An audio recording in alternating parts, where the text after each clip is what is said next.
మహిళా దినోత్సవం రోజునే కవితకు నోటీసులు ఇవ్వటం దుర్మార్గమన్నారు మంత్రి పువ్వాడ అజయ్.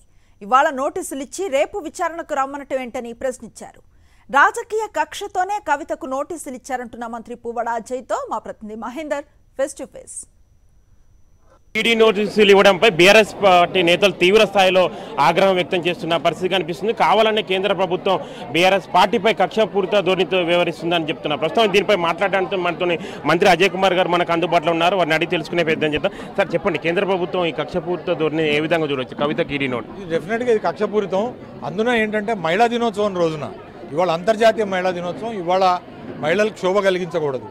కానీ కావాలని చెప్పి బీఆర్ఎస్ పార్టీని ఎదుర్కోలేక దొడిదారిన ఏదో లిక్కర్ కేసు అని పెట్టుకొని ఆ లిక్కర్ కేసులో కవితమ్మకి సంబంధం ఉన్నదని ఎవడో బినామీ అని ఆ బినామీ ఇచ్చిన స్టేట్మెంట్ ధర్మిలా ఇవాళ కావాలని చెప్పి మహిళా దినోత్సవం రోజున పొద్దున్నే తెల్లవారుజామున 7:30కి నోటీసులు పంపించి రేపటి రమ్మంటాం.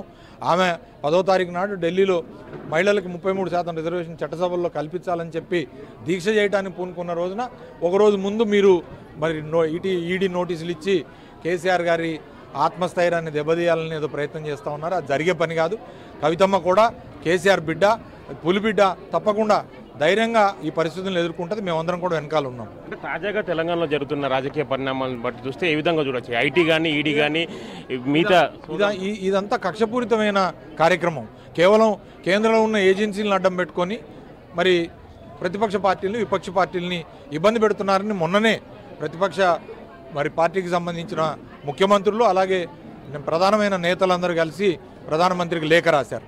లేఖ రాసిన దాంట్లో ముందున్న ఆద్యుడు కేసీఆర్ గారు బిడ్డకే ఇవాళ మరి అంతర్జాతీయ మహిళా దినోత్సవం రోజున ఈడీ నోటీసులు ఇచ్చారంటే ఇవాళ చిత్తశుద్ధి ఏందనేది మనకు అర్థమవుతాం. అంటే ఈడీ నోటీసులకు సంబంధించి అన్ని ప్రతిపక్ష పార్టీలు దేశవ్యాప్తంగా ఒకటవుతున్నాయి. అంటే రాబోయే రోజుల్లో బీఆర్ఎస్ పార్టీ కార్యాచరణ ఏ విధంగా ఉండబోతుంది ఈడీ దాడుల? డెఫినెట్గా తప్పకుండా ఈ ప్రతిపక్ష పార్టీల మీద కేంద్ర ఏజెన్సీలని ఉపయోగించి లొంగ తీసుకోవాలనే ప్రయత్నం జరుగుతూ ఉందో దీన్ని ప్రజలు గమనిస్తూ ఉన్నారు. ప్రజలు బుద్ధి చెప్తారు గ్యారంటీ.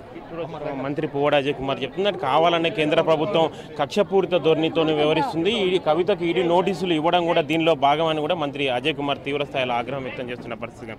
కెమెరా పర్సన్ సతీష్తో మహేందర్, సాక్షి టీవీ, ఖమ్మం.